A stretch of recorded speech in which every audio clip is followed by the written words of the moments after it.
আমাদের জীবনে এমন কিছু বাস্তব সত্যি কথা রয়েছে যেগুলো আপনি না মানলেও বাস্তব, আর শুনতে খারাপ লাগলেও সেগুলো সত্যি। সেগুলো আপনার সাথে হয় ঘটেছে, নয়তো ঘটছে, নয়তো ঘটবে।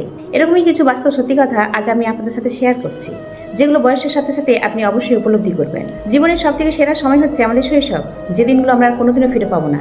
সেরকম ঝামেলামুক্ত আর নির্মল দিনগুলো আমরা যতই মনে মনে চাই না কেন, যা পেরিয়ে এসেছি তা আমরা কোনোদিনও ফিরে পাবো না। বন্ধুত্ব কখনো চিরস্থায়ী নয়। সময়ের সাথে সাথে, পরিস্থিতির সাথে সাথে বন্ধুত্ব বদলে যায়। যে সুখের দিনে পাশে আছে সেও যে দুঃখের দিনে পাশে থাকবে এমনটা নাও হতে পারে। হয়তো জীবনের কঠিন দিনে আপনি কাউকেই পাশে পাবেন না। শেষমেশ টাকাই সব। আপনার কাছে যদি টাকা থাকে তাহলে আপনি মান পাবেন, সম্মান পাবেন, ইজ্জত পাবেন, সব কিছু পাবেন। আর যদি আপনার কাছে টাকা না থাকে তাহলে এই সমাজ আপনাকে কিচ্ছু দেবে না। কেউ আপনার কঠোর পরিশ্রম দেখবে না, সবাই দেখবে সফলতা। কিন্তু সেই সফলতার পেছনে করুণ ইতিহাসটা কেউ শুনতে চাইবে না। আপনি যদি সফল হন তাহলে বাহবা পাবেন, আর যদি ব্যর্থ হন তাহলেই সমালোচনা। হৃদয়ভঙ্গ, মন ভেঙে যাওয়া, ব্যর্থতা, এগুলো আমাদের জীবনেরই অংশ। এগুলো ঘটবেই। এগুলো থেকে আমরা বেরোতেও পারবো না। এর জন্য আফসোস করে কষ্ট না পেয়ে এর থেকে শিক্ষা নেওয়া জরুরি। বিশ্বের সব থেকে শান্তির জায়গা হচ্ছে নিজের বাড়ি। তাই জীবনে যাই করুন না কেন, বাড়ি অবশ্যই একটা নিজের করবেন। কারণ আপনি যেখানেই যান না কেন, সেই শেষমেশ শান্তির ঠিকানা আপনার বাড়িতেই আপনাকে ফিরতে হবে। অন্তত শেষ বয়সে আপনি এইটুকু শান্তি পাবেন যে আপনি নিজের বাড়িতে রয়েছেন। বন্ধুবান্ধব, গ্ল্যামার, সামাজিক পরিচিতি এসবই ক্ষণস্থায়ী, এসবই চলে যাবে। কিন্তু অর্থ আর পরিবার সবসময় সঙ্গে থাকবে।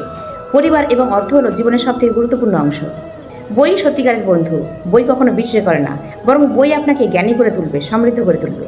শারীরিক এবং মানসিক চাপ কমাতে সাহায্য করে ব্যায়াম এবং মেডিটেশন। একটা কথা মনে রাখবেন, আপনাকে ভালো রাখার দায়িত্ব কেউ নেবে না। আপনার নিজে ভালো থাকার দায়িত্বটা আপনাকে নিজেকেই পালন করতে হবে। তাই ভালো থাকার প্রচেষ্টাটা নিজেকেই চালিয়ে যেতে হবে। যা হয়ে গেছে, যা ঘটে গেছে, যা চলে গেছে, তার কোনোদিনও ফিরে আসবে না। তার জন্য আফসোস করে সময় নষ্ট না করে এগিয়ে যাওয়াই শ্রেয়। বিশ্বের সব সম্পর্কের চেয়ে নিজের আত্মসম্মান এবং মানসিক শান্তি সব থেকে বেশি জরুরি।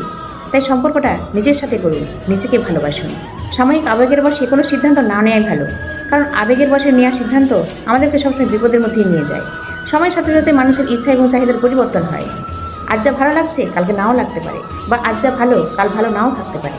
তাই পরিস্থিতিকে বুদ্ধি দিয়ে বিচার করাই শ্রেয়। ভাগ্যের দোহাই দিয়ে নিজের কর্মকে এড়িয়ে যাওয়া কখনোই বুদ্ধিমানের কাজ নয়। আপনার সিদ্ধান্তই আপনার জীবন গড়ে দেয়, আপনার ভাগ্য নয়। কর্মের পথকে যদি সহজ আর সরল না করা যায় তাহলে ভবিষ্যতে কঠিন ফল ভোগ করতে হয়। কর্মের ফল থেকে কেউই বাঁচতে পারবে না। অর্থ উপার্জন করা এবং সঞ্চয় করা ভীষণ জরুরি। শুধু ভবিষ্যতের জন্যই নয়, অর্থ আমাদের অনেকখানি মনোবল বাড়িয়ে দেয়। সবসময় প্রতিশোধ নিয়ে আর প্রয়োজন হয় না। কখনো কখনো সময়ের হাতেও ছেড়ে দিতে হয়। সময় তার উত্তর দিয়ে দেয়। সময়কে যদি সঠিকভাবে কাজে না লাগানো যায় তাহলে সময়ের করার গ্রাসে পড়তে হয়, আর ধ্বংস হয়ে যেতে হয়, এবং ভবিষ্যৎ খারাপ হয়।